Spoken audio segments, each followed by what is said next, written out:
todas y todos. Bienvenidas y bienvenidos al primer Congreso Internacional Prevención Social de la Violencia y Cultura de Paz. Para nuestra primera ponencia internacional tenemos la presencia de Jeffrey Brown, para quien le solicito un aplauso, por favor.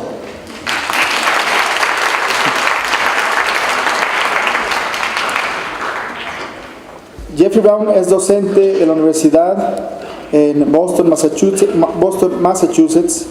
El reverendo Jeffrey Brown es un pilar en el proyecto Cese al Fuego de Boston.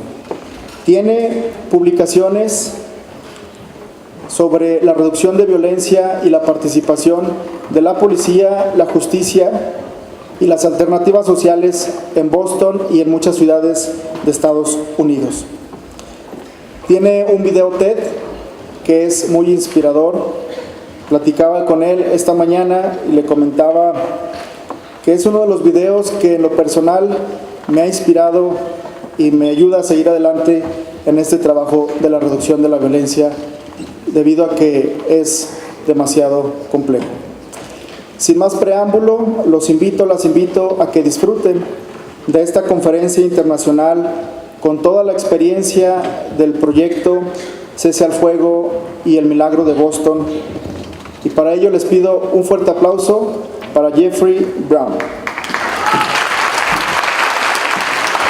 Welcome.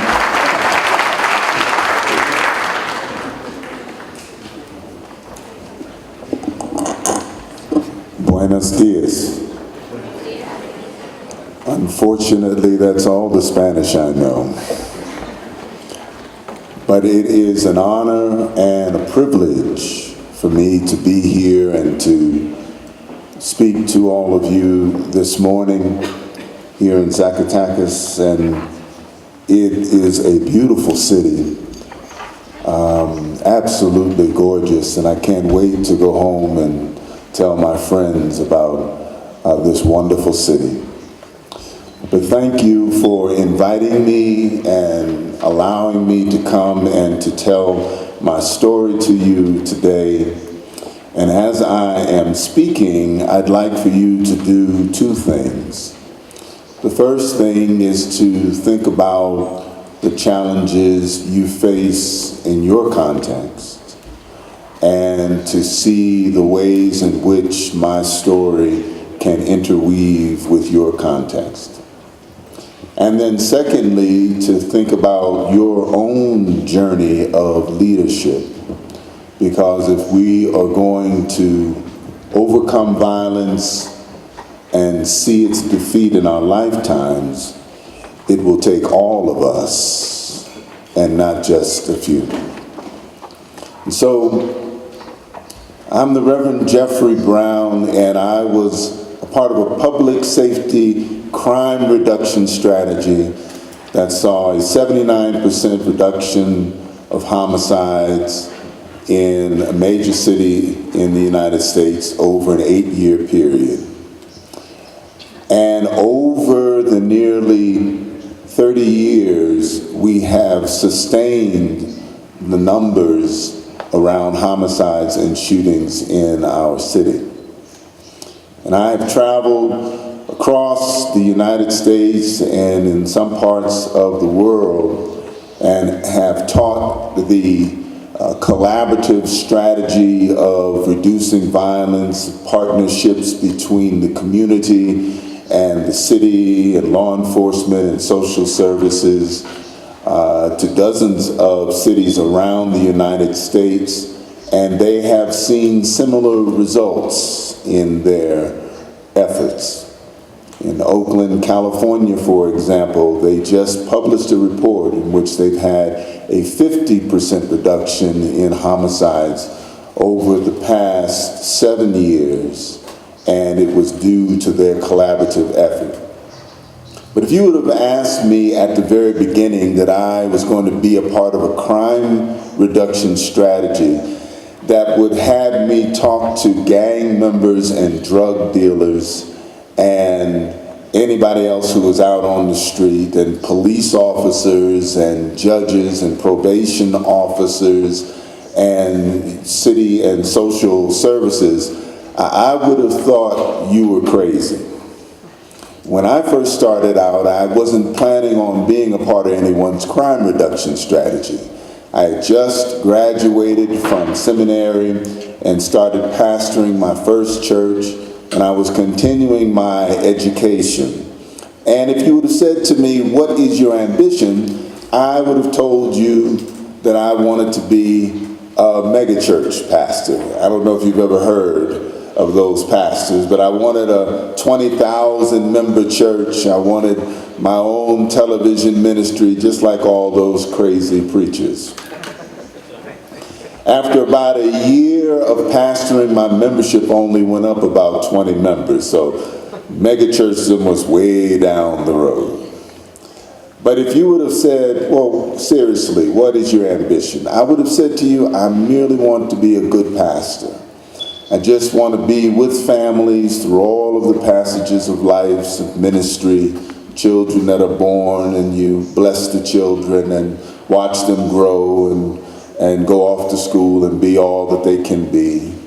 To be with families through all the crises of life, when someone gets sick and you visit them at the hospital to see how they are doing and pray for them.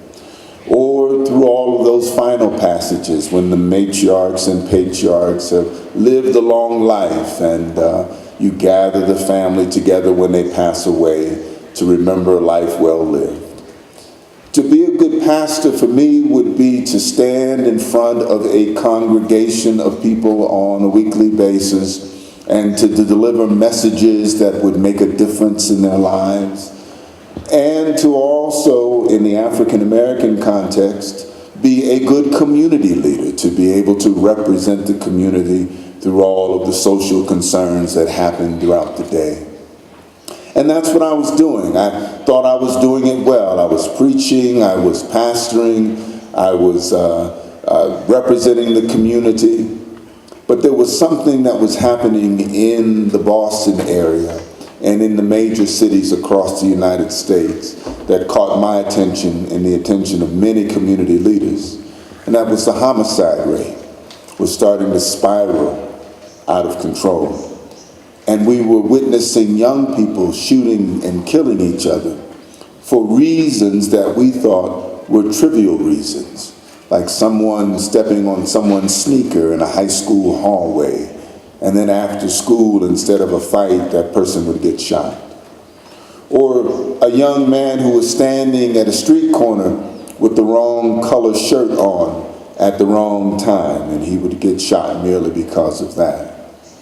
Or there were two young men vying for the attentions of a young woman, and she chooses one, and the one that she does not choose shoots the one that she does choose. Those things were happening in my community, and something needed to be done about it. And so I looked at the resources that I had at my disposal. I had this church and this congregation of people that I preached to on a weekly basis, and I had this NGO, this nonprofit that I could build programming with. And so I started to preach, decrying the violence in the community, and I started to build programming in my church for at-risk youth. And I went to my ministerial meetings and I said to my colleagues, you know, if we all do the same thing, then I think we will have a chance to make a difference with the violence that's happening in our community. And so they all started preaching, decrying the violence in the community, and they started to build their own programs in their churches for at-risk youth. And I thought, this is the contribution of the faith community. This is what we can bring to the table in order to help with the violence. And I thought that if we continue to do this in some way, then it would make a difference. The problem is that it didn't make a difference. The violence started to spiral out of control in my city. In a city population of 700,000 at the time, we had 152 homicides and 1,100 gun shootings that year.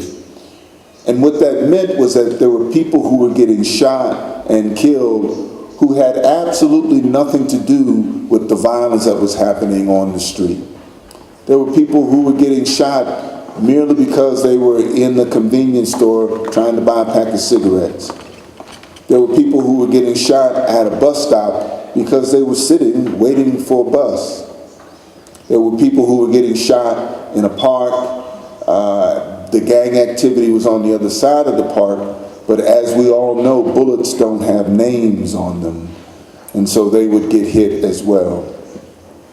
And I was doing funerals, but I wasn't just doing the funerals of the venerated matriarchs and patriarchs who have lived a long life and you have a lot to say. But I was doing funerals of 18-year-olds and 17-year-olds and 16-year-olds and a 14-year-old. And I was standing in front of their family and friends at the church or at a funeral home. And I was struggling to say something that would make a difference. And always during those funerals, the young men who was a friend of the decedent would be sitting in the back of the church. And it seemed like every word that came out of my mouth would just bounce right off of them. That they were just merely waiting for the proceedings to be finished so that they can go that evening and exact their revenge. It seemed like there was nothing that I could say, nothing that I could do that could make a difference. And so I started to look at the resources that I had in my church again. I started to preach even harder, trying to decry the violence. And I tried to find other programming that maybe across the country that might be able to work. And I even tried to be innovative in my preaching. You all have heard of rap music, right? You've heard of rap music, right? I even tried to do a rap sermon one time. It didn't work, but at least I tried to do it.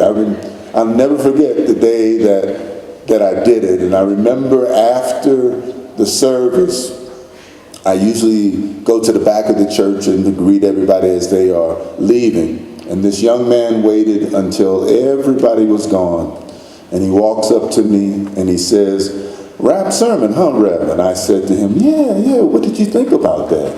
He said, "Don't do that again, Rev." I said, "Don't do that again." But I was preaching and I was looking at the programming and I was looking for answers because it seemed like the youth were growing up in this culture of violence. When I was young, when I was their age going to school, and if you would have asked an audience of high school age kids, how many of you have a family member or a close friend that's been shot and killed? Maybe 2, maybe 3 hands would go up. But in this context that I was preaching in, if you would have went to that same high school in that day and asked the same question, there would be 2 or 3 hands that would not go up. All the youth were experiencing this violence. And if you ever asked a young person what is the number one issue facing them socially, they would have said to you, violence, and all of what comes with that. And so I was looking for answers. I tried to find them. There was a young woman who was a part of a state-sponsored violence prevention group who came and spoke, and they spoke at the housing project that was down the street from my church. As a community leader, I decided to go and listen to hear what she had to say. And I'll never forget her words. She stood before all of us and she said, this violence that we are experiencing, this scourge of violence is being done by a lost generation. And her solution to the violence was this, that we needed to take our time, our effort, and we need to concentrate it on the generation coming up, because the generation that's experiencing the violence is already lost. When I walked out of that hall that evening, 2 things were burning inside of me, 2 questions. First question was, how can a community survive minus an entire generation? Then the second question was, if we decide to take our time, our talent, and our resources and concentrate them on the generation coming up, very likely they are the children of the generation that we've just thrown away. So I realized that wasn't the answer. But the question still was, what is the answer? And then something happened that changed everything for me. It's a young man by the name of Jesse McKee. He was walking home with his friend Rigoberto Carrion. And they were walking to the housing project down the street from my church. And they met up with a group of youth that we later identified as a gang in the Dorchester section of Boston. But they knew Jesse because Jesse had a popular after-school job at the time and was well known in the community. The day before, Jesse had bought a brand new leather jacket. And so when they encountered him, they started to ask questions about the jacket. You know, how much did it cost? Where did you buy it? What kind of leather? Then they tried to take the jacket from him. He refused to give it to them. And so they killed him. And they killed his friend simply because he was a witness to the whole thing. They tell me that as he was running away from the church, mortally wounded, running away from the scene mortally wounded, that he was running in the direction of my church. And he died some 50 to 100 yards away. If he would have gotten to the church, it wouldn't have made a difference because the lights were out. Nobody was home. And when I got there later on that evening, it was an image that I just could not get out of my mind. Here we have a young man in desperate need, but if he would have gotten to the church, there wouldn't have been anybody from the church to help him because the lights were out. No one was home. A few days later, they caught some of these youth who had done this dastardly deed. But to my shock and surprise, they were only a few years younger than myself at that time. And these two images I wrestled with for days and into weeks, of a young man in need of help, but the church wouldn't have been there to help them, and these young men who were part of my own generation committing these acts. But I knew nothing about the world that they lived in, nothing about the context by which all of this had happened. So as I was wrestling with all of this, a funny kind of paradox started to emerge. And the paradox was this: in all of the sermonizing that I did, all of the preaching that I did, including that rap sermon, by the way, I was preaching the crime, the violence, but I was also preaching about building community. And then I suddenly realized that there was a segment of that population, of that community, that I was not including in my own definition of community. That if I really wanted the community that I was preaching for, I needed to redefine my sense of community and reach out and embrace this population that I had cut out of my definition of community. Which meant not to try to build ministry for those who are at risk to violence, for those who are on the fence, who can go either way. But I needed to reach out and connect with those who were committing the acts of violence, the gang members, the drug dealers. Soon as that realization came to me, quick question came to my mind, which was, why me? Why should I do this? As soon as that question came, the answer came just as quickly. Why me? Because I'm the one that can't sleep at night thinking about all of this. Because here we have all of what's happening in front of us, all of the violence and all of the danger, and it is happening around me. And so it involves me whether I like it or not. And I realized that it was time for me to make this move.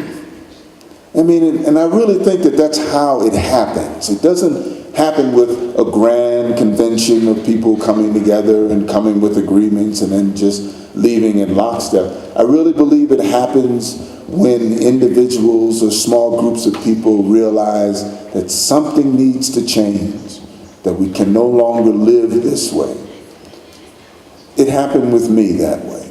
And so I said, well, if I'm going to do this, I need to understand the context by which all of this is happening. And so I started to volunteer at the high school to understand these young people. After about 2 weeks of volunteering at the high school, I realized that the young people that I needed to reach, they weren't going to high school. So I started to walk in the community, and it didn't take a rocket scientist to realize that they weren't out during the day. So I started to walk the streets at night, late at night. I started to go into the parks when they turned the lights out at night and the youth were still there, going in trying to make connections. And there were several other clergy doing the same thing, coming to their own realization that the answers did not lie within the four walls of our sanctuary, that we needed to come out of the four walls of our sanctuary and meet the youth where they were, because they weren't coming in to us. But we didn't know each other. We were in our own sector of the city doing our own thing. But an incident occurred that brought us all together, and we call that incident the Morning Star incident. It happened during a funeral at the Morning Star Baptist Church in the Mattapan section of Boston. A young man by the name of Robert Odom had been killed in a very tragic house party. It was actually his birthday party. And back in those days, they used to do drive-by shootings in the city. Folks would just sort of run in their car and roll the window down and shoot in a street. They saw this party happening in this one building. They concentrated their bullets in there. Several people were hit and Robert was killed. During the wake of the funeral, a young man comes in from the streets into the church. And what the family knew about this young man was that he and Robert were in the same high school classes together. So they thought that they were friends, and he was coming in to pay his respects, see his friend one last time. What the gang across the street from the church knew about this kid was that he was a member of a rival gang. And they thought that he was going in to disrespect the family, maybe even desecrate the body. So they ran in the church after him. He saw them, he started running. They pulled out their weapons, they started shooting in the middle of this wake. When the pastor came out to see what the commotion was, they were stabbing this young man some 20 to 30 times in front of the altar. And they called that the Morning Star incident. That night, that pastor got on the airwaves and said a line has been crossed in the community, and it is time for the community of faith to come together and figure out how we are going to respond to all of this violence that's happening in our city. He says, I'm looking for all available faith leaders to meet me at my church this coming Tuesday at 7 o'clock. And we will talk about how the faith community is going to respond. And that Tuesday, over 350 clergy and faith leaders from across the Boston area came together. And when I say everybody was there, I mean everyone was there. The Catholic cardinal and his entourage was there. The Greek Orthodox bishop and his entourage was there. The rabbis and the chair of the rabbinical council was there. The imams from the various mosques in the area were there. All of the Protestant heads of churches were there. I mean, anybody who, wore a great big ring or had a big medallion or swung incense, they were all there. And I remember those meetings well. I remember how they started. That first meeting with all of those folks, over 350 people came together and everyone started speaking. And they spoke for about 2 hours. And then after about 2 hours of speaking, they decided to take action. And that was to come together again to talk about how the faith community was going to respond to the violence. And that following Tuesday, over 300 clergy came together again. And for about 2 hours, eloquent speeches were given. Those who didn't have a chance to speak the week before got a chance to speak then.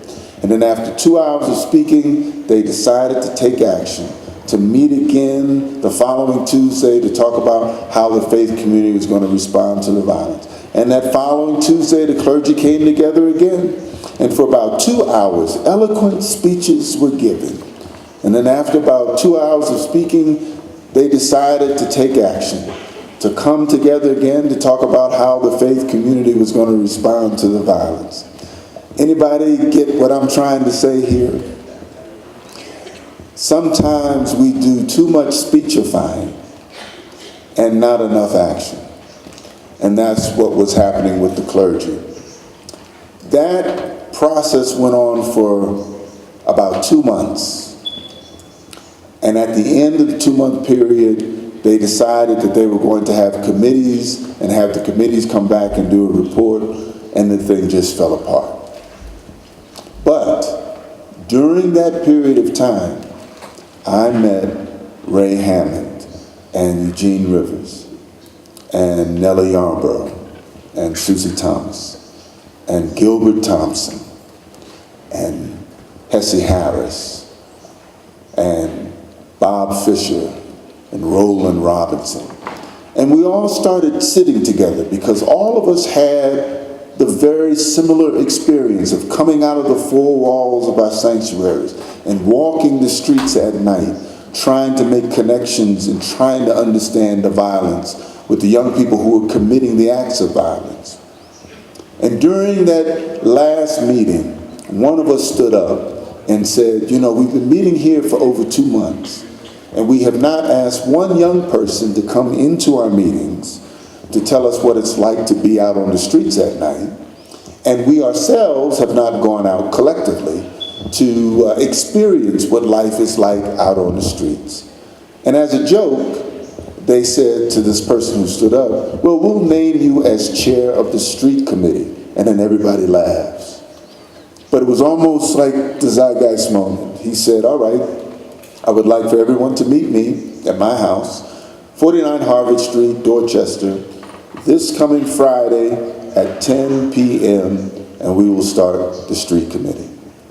And that Friday at 10 p.m., about 13 of us out of 350 met at the house of the Reverend Eugene Rivers.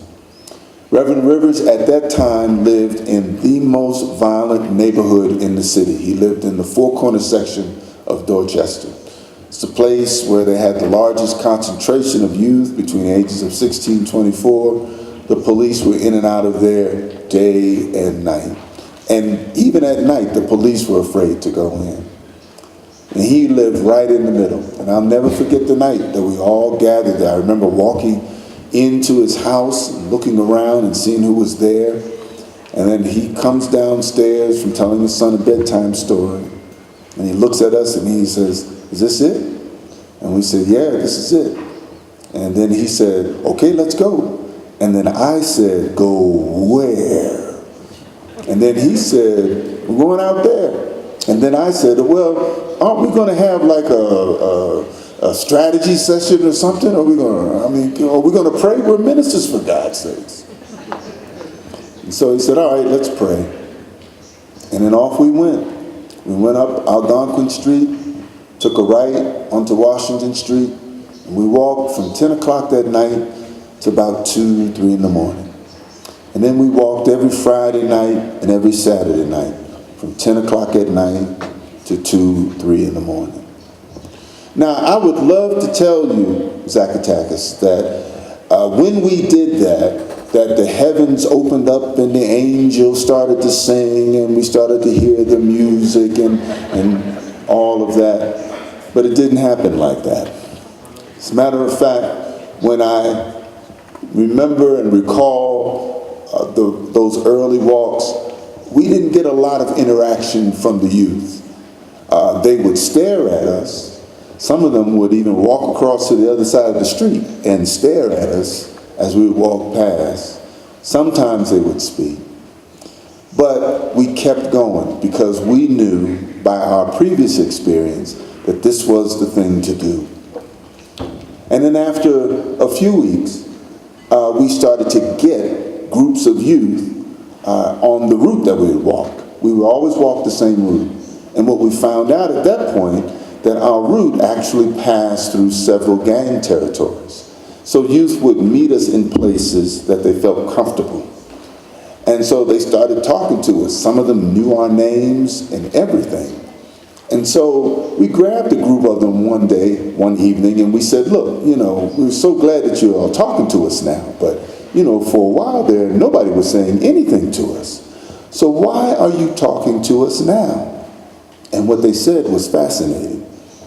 They said to us, well, yeah, nobody was talking to you, but the streets have been burning up like wildfire about these preachers being out here walking. And we were watching you for two things. We wanted to see first if you were going to keep coming out here, if you were going to be consistent with your behavior. Because you know how these things go. You have a crisis response, and then when the excitement dies, the effort dies. But we kept going. And then the second thing is that they wanted to make sure that we weren't out there to exploit them. Because you know how that goes. Sometimes you have a leader who says it's time to take back the streets. And they would always seem to have a reporter with them or a television camera. And they would enhance their own reputation to the detriment of those who are out on the street. When they saw that we had nothing like that, then they said it's time to talk to these preachers to find out what this is really all about. And then we did an amazing thing for preachers. We decided to listen and not preach. Now that's an amazing thing for preachers if you know preachers. But we said to them, listen, we don't know our own neighborhoods after 9 o'clock at night, between 9 p.m. and 5 a.m. But you do. You guys are the subject matter experts of 9 p.m. to 5 a.m. So talk to us. Help us to see what we're not seeing. Help us to understand what we're not understanding. And we got this extraordinary education about life on the streets. We found out that life on the streets for us was colored by the 11 o'clock news or by the popular culture of the day, the music or the movies that were out. But the reality of living on the streets was very different. And there were a lot of myths that I had about youth on the streets that were dispelled once I started talking to them and once I started building relationships with them. And then we decided to ask them a question. We said, listen, we're not just clergy, taking a night walk out here, but we also represent an institution in our community, a positive institution in our community. So what we want to know is, how do you see this institution helping the situation on the street to help reduce the violence? And they gave us 10 ideas. And so we decided to put a plan together. We put a plan around those ideas, and we called it the 10-point plan. And we put a coalition around the plan, and we called it the 10-point coalition. We weren't inventive in our title or anything like that. But what we said to them is that we're committing ourselves to engage in this work, to work on the areas that you see would be helpful to reduce violence in the community. And as we were doing that, it was very clear that we were building relationships and looking at the youth not as the problem to be solved, but looking at them for who they were. Brilliant, very capable, young people engaged in a struggle, looking for a way to survive. But the story of Boston doesn't end with just the clergy and the youth. And the violence did not go down because we were able to do that. But it was a fact of everybody doing business differently. And we started to work with folks who decided to do business differently. And our first partners were members of the Boston Police Department. Now, if you know anything about the city of Boston in the United States and its history of racial division, you know it's no small thing when I tell you that there were black and Latino clergy teaming up with white Irish Catholic police officers. But that's exactly what happened. But it didn't happen from the top down. It didn't happen with the commissioner meeting with him, or the command staff meeting with the command staff, and then the district captains. But it happened at the same place where we started to encounter the youth, out on the street. And we would encounter these gang unit officers who'd be driving past us and staring at us like the youth would stare at us. But then they called us, because what we knew about Boston police was that they were under a federal mandate to do community policing. And they had absolutely no idea what community policing really meant. But what they saw was that they saw community leaders engaged out on the street with youth that they were looking at and did not have an idea how to deal with.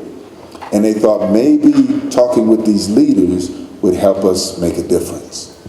And so we started talking with them, and we found out that they were really understanding the community and trying to understand the community, but they needed help.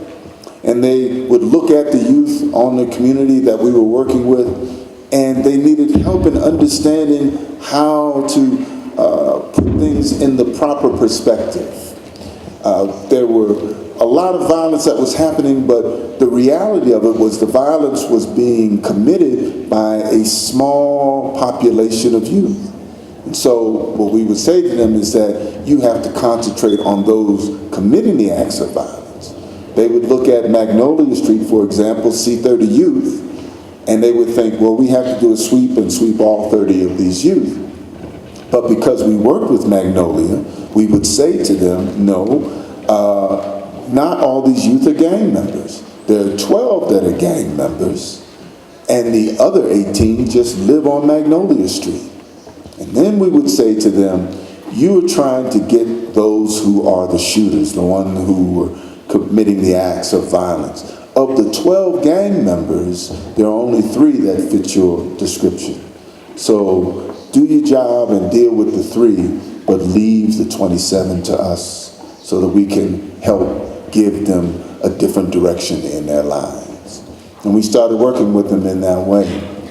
We started working with probation officers and judges in the same way, because a lot of the youth that we were working with were involved with the courts. And sometimes they would have a probation violation, like a dirty urine or something like that. And they would call us and say, can you stand with me in the court and please tell the judge that I'm trying to do, better in my life? And we'd say, sure, we do that.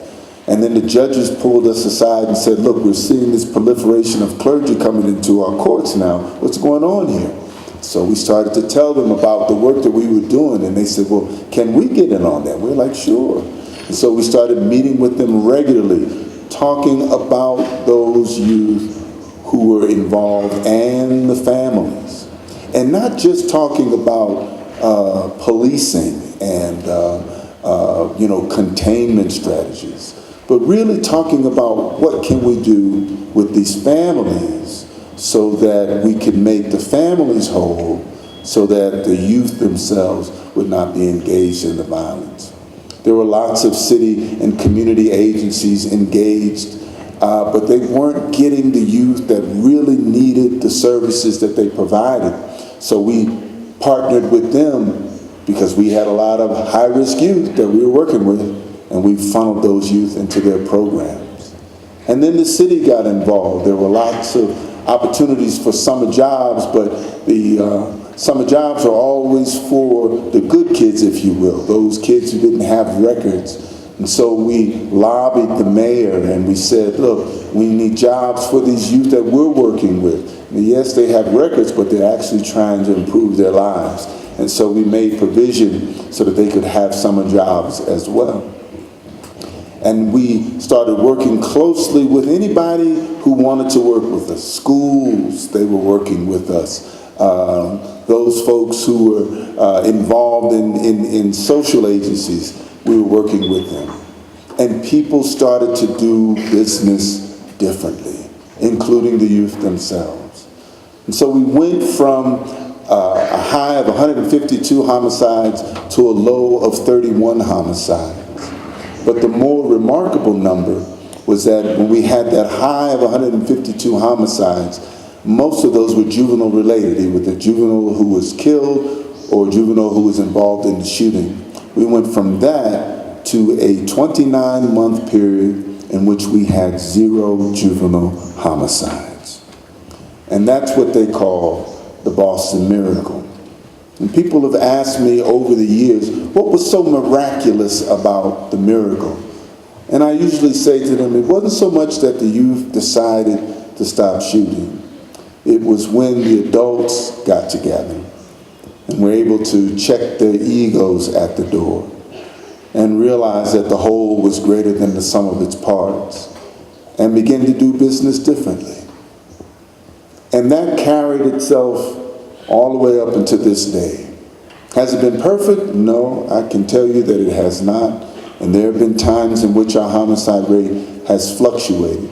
But in the midst of those fluctuations, we remembered the principles that we had honed together in relationship with one another. And we were able to come back together and bring the homicide rate down. And I can tell you that these principles, not so much the plan that we had in Boston, but the principles underneath the plan, the fundamental issues around engagement and being able to come out of your own comfort zone and to work with youth who no one would want to work with, or families that people would rather cast aside, is really the answer if we're going to be able to make a difference.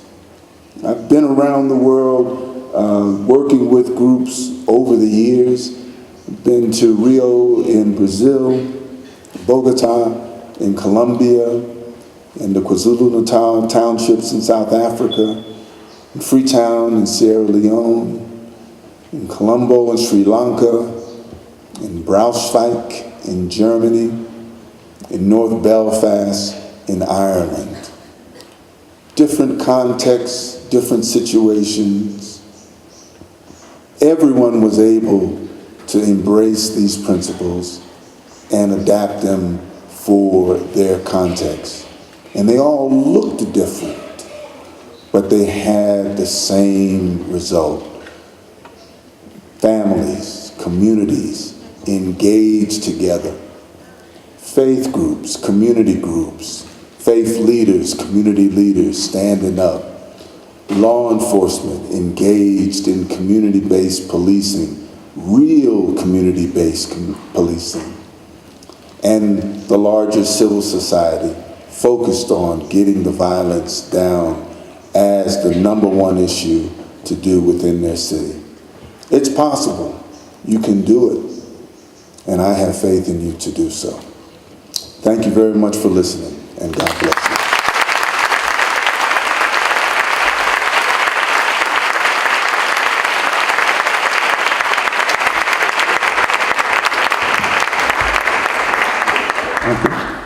Okay, they want me to sit on the couch now. See? Yeah. Is anybody going to help me up once they want me to put on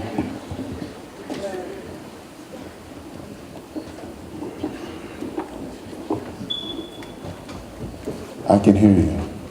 Okay. So if there's anyone who has any questions, I'd be happy to answer them right now. There's a question over here. You need a microphone for her right there.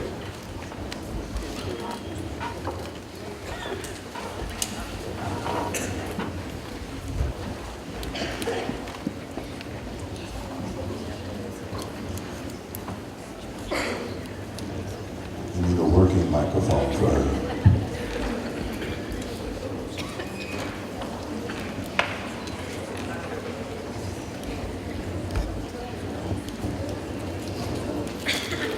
Take this mic, you can take this mic.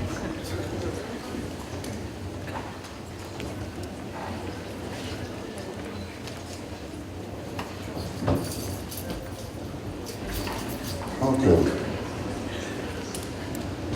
To answer one question, I'm 6'1".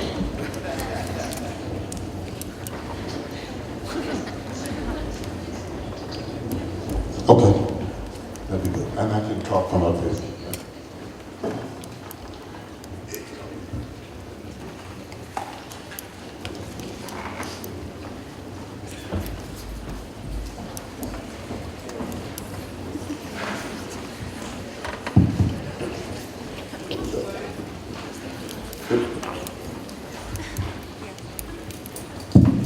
Hello, my name is Elena Cárdenas, and congratulations for all the work that you have been doing. And the question that I have is, well, in all the work that we have been doing here in Zacatecas, there's always the same question, like, are you implementing evidence-based or scientific-based programs? Because otherwise it's very difficult that some sponsors or some stakeholders believe in what we are doing. So that will be my question. Do you have something like data or database or baseline related with the improvements that you have been doing? Absolutely. So if you Google Boston Ceasefire Project, that's the official evaluation that they did over the programming. And you'll see attached to that several other evaluations that have occurred over the years.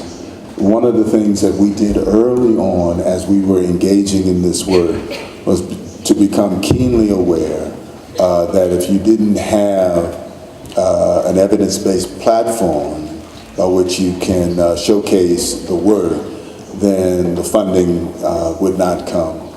But then let me also say that when people have engaged in this work, I've always said to them, you have to engage with those community groups who are actually doing the work on the ground.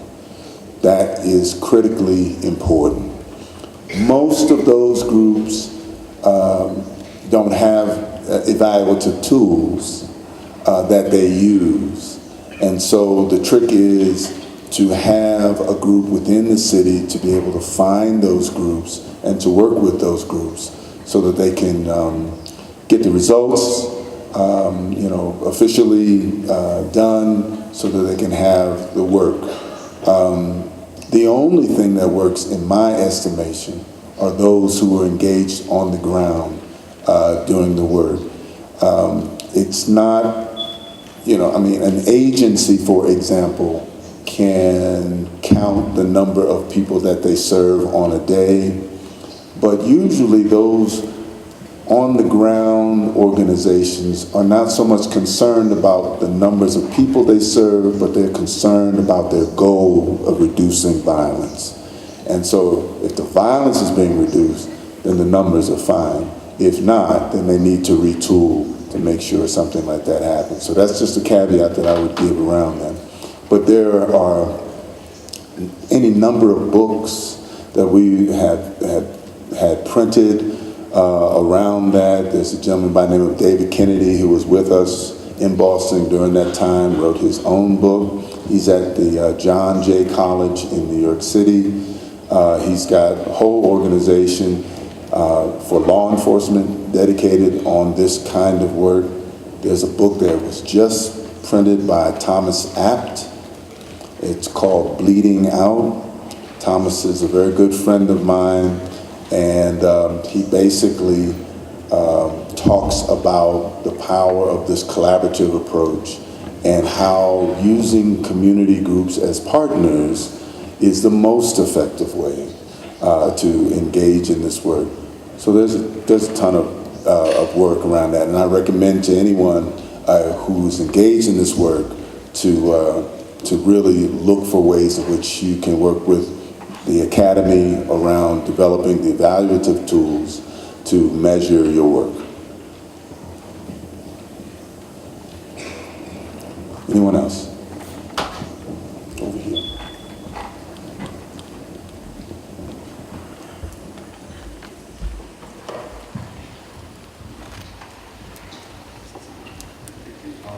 Hello, Mr. Brown. My name is Axel.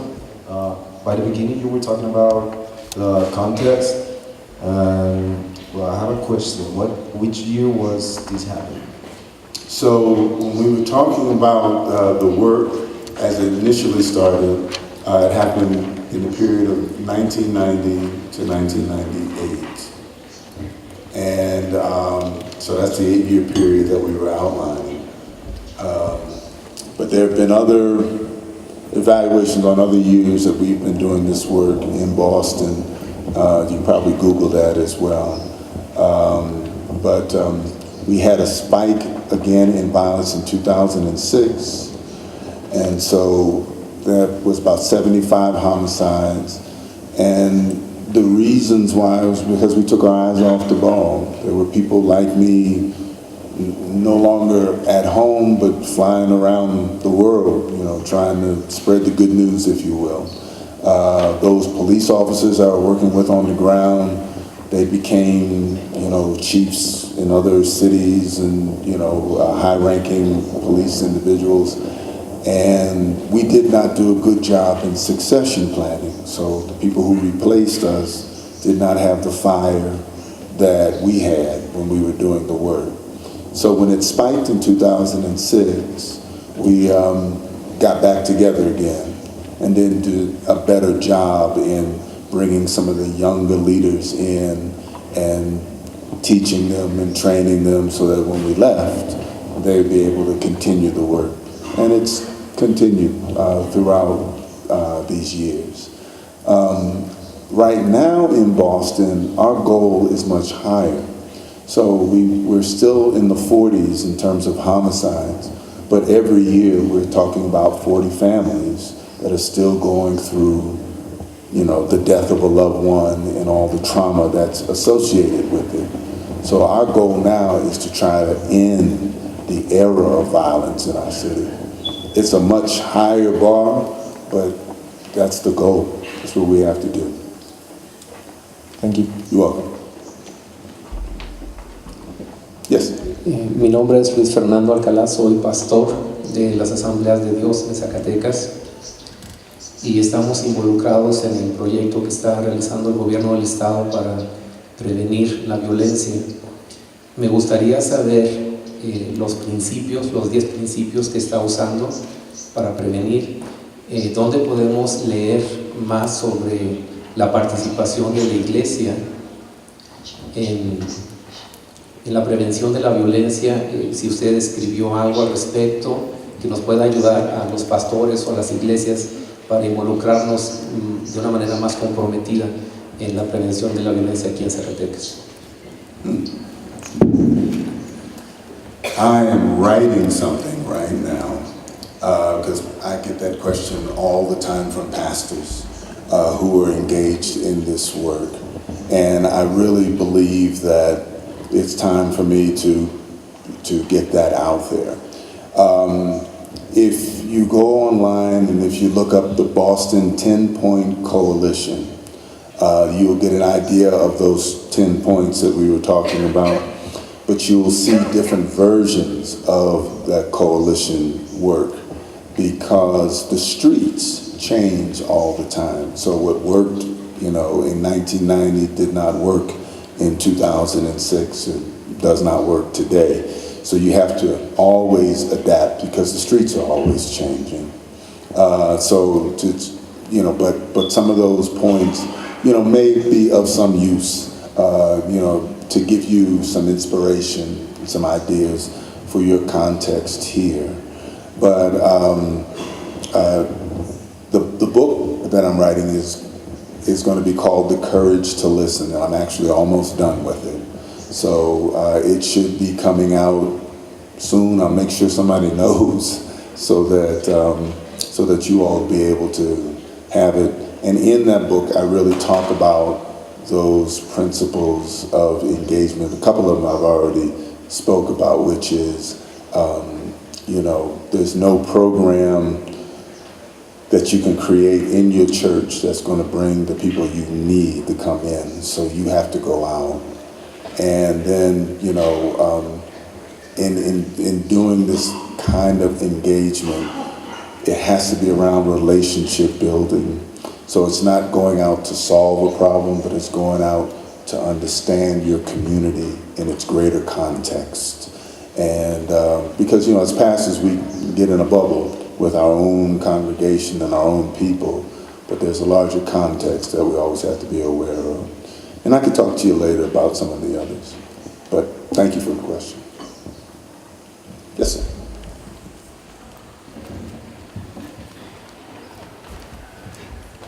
Thanks, Reverend. According to your experience, we would like to ask you something, because me and my co-workers here work for a state agency that is trying to improve some public spaces here.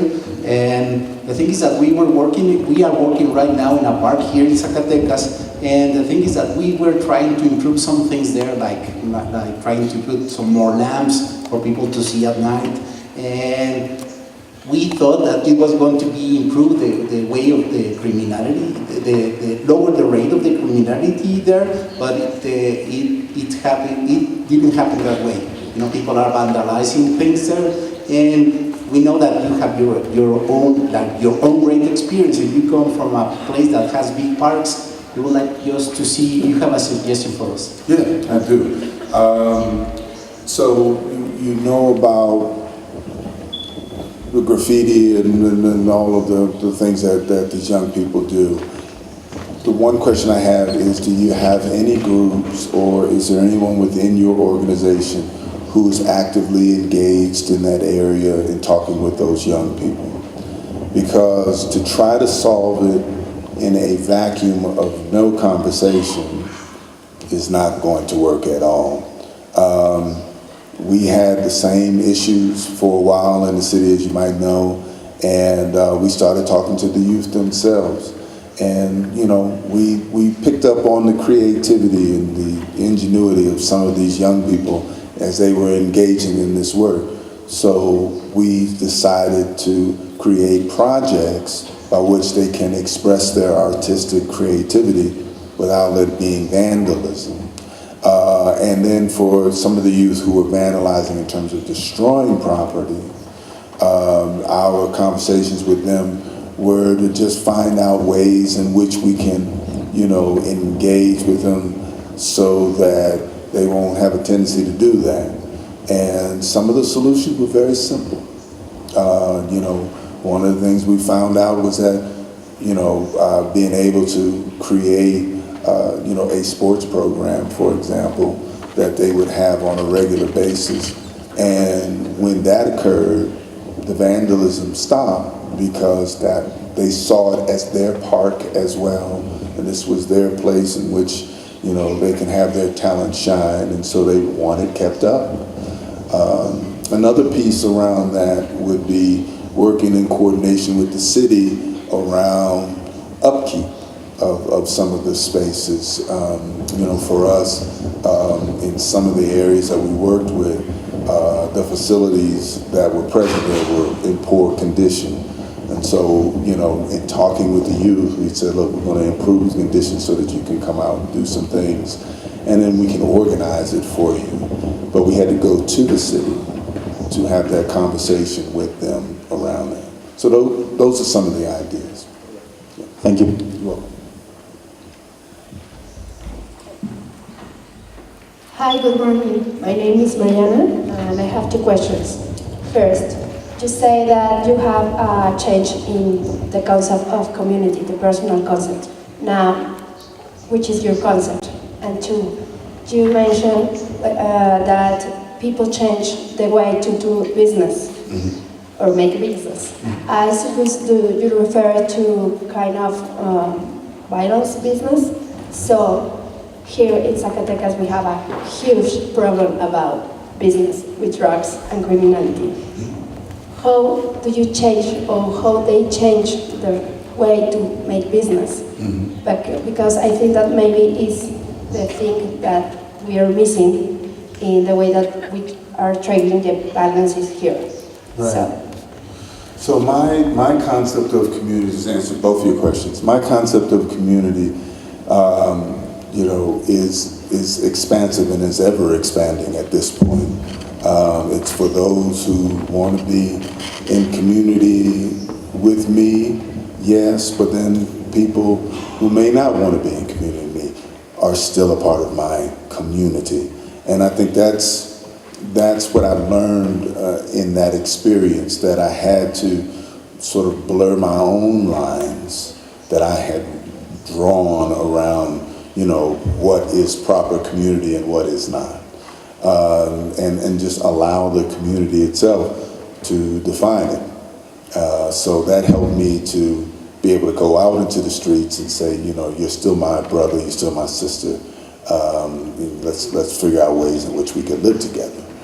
In terms of the business part of it, when I learned about drug dealing, at least in the Boston context, is that, and I'm not sure about this particular context, but in our context, it's a fast life, it's a quick life, and there's only 3 results. You either get murdered, you either go to jail for the rest of your life or for a long period of time, or you get so physically debilitated by getting shot and injured, that the state has to take care of you, through their programming. There are no other results with that. There are no drug dealer retirement homes. There is no drug dealer pensions, anything like that. And what I found out in engaging in the street is that the youth know all of that. This is not something that they don't know. What they wrestle with is, are there any other viable options out there for me beyond this, in which I can, have a modicum of dignity and respect. And it was my task to help create those options. And what had happened, at least for me, was that once those options were created, given the choice, they would always take the positive one. And for some of them, it wasn't just a job or, livelihood. Some of the guys that I was working with wanted to start their own businesses, because when you take a drug dealer out of drug dealing, you got a young entrepreneur, who definitely understands supply and demand. So, to be able to help enhance those skills so they could do something on a more positive level was what we did with many of the youth. But it was really trying to provide that option, and getting them to see that there are other options for you.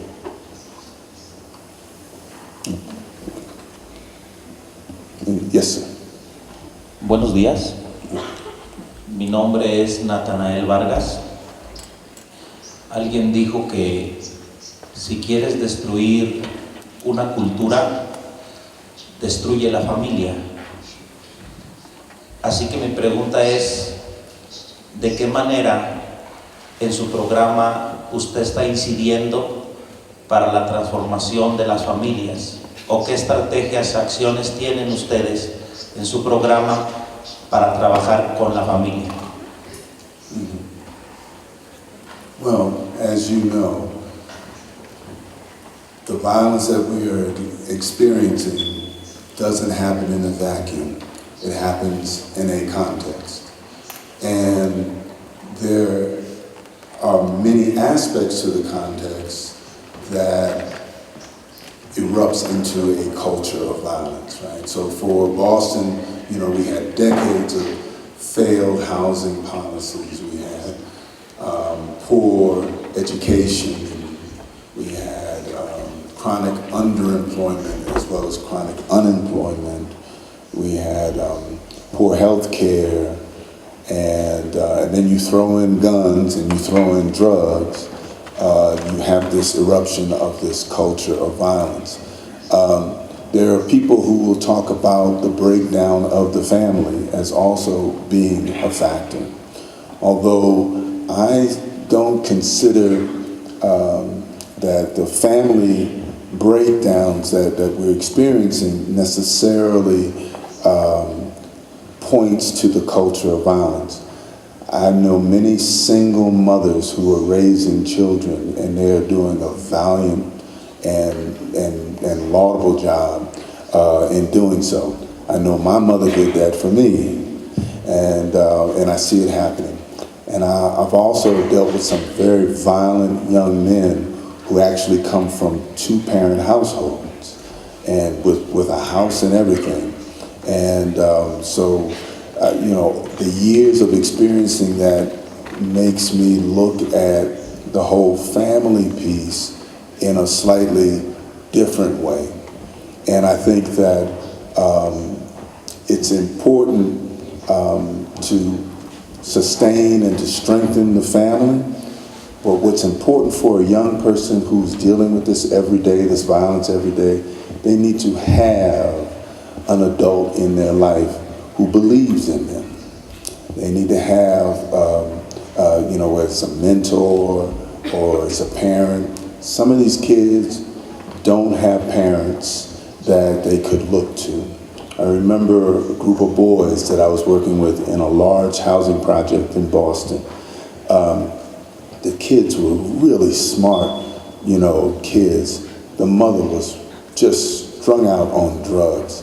And it got to a point where they were embarrassed. They would be out at night, late at night, and then they would come back to their apartment building, and they would have to pick their mother up because the mother was usually laid out, you know, on the street somewhere, to bring her inside, to put her, you know, into the bed. But there were people like myself and others who became that adult in their lives.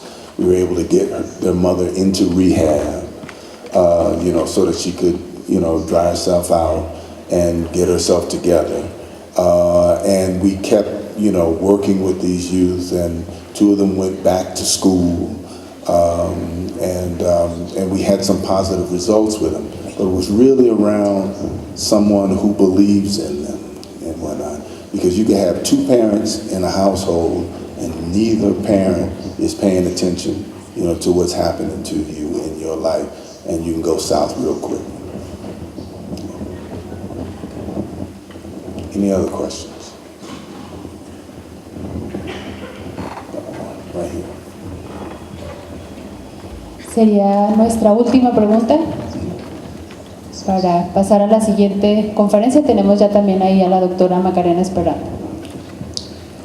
Mi pregunta es, ¿cuáles serían algunos consejos prácticos que usted nos puede dar si queremos entrar en acción a las calles? Esa sería mi pregunta.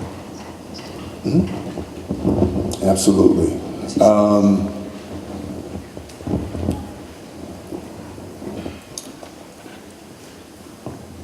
Embrace your fear of doing this and just do it. If there's someone in your community that's already engaged with youth, high-risk youth, find ways to partner with them, but don't let that be the only way of your engagement. What I find, and what I have found over the years, is that young people want to see you engaged.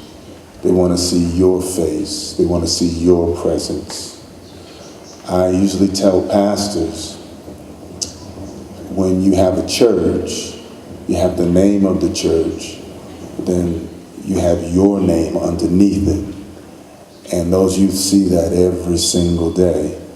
So it does no good to send the minister, you know, that's a young minister on your staff to go out into the streets. They know that as the pastor, you have the power of say-so. And so they want to see you out there. And so your presence is really, really important. And then I would say,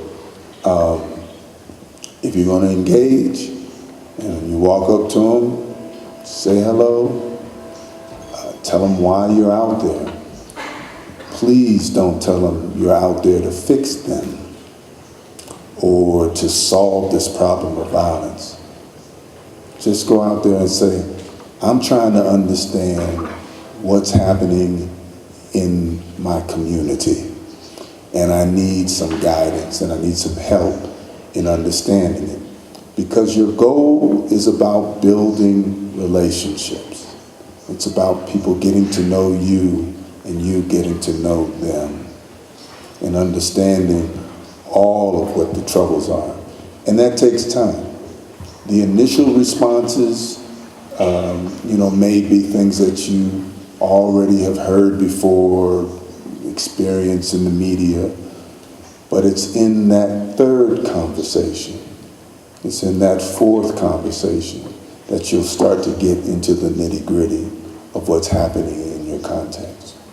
And then finally, I would say, there's never been a time that I have been in a city and I have gone out into the streets at night, any city around the world, where the youth that we encountered rejected what we were doing. They were all embracing of this because you're not out there to hurt them. You're out there to help them. And they realize that. Now, how that help manifests, it's for the two or for the group of you to decide how that happens. But that's the beauty of this ministry. It really is about doing the same thing that Jesus did when he was on the streets. Thank you all.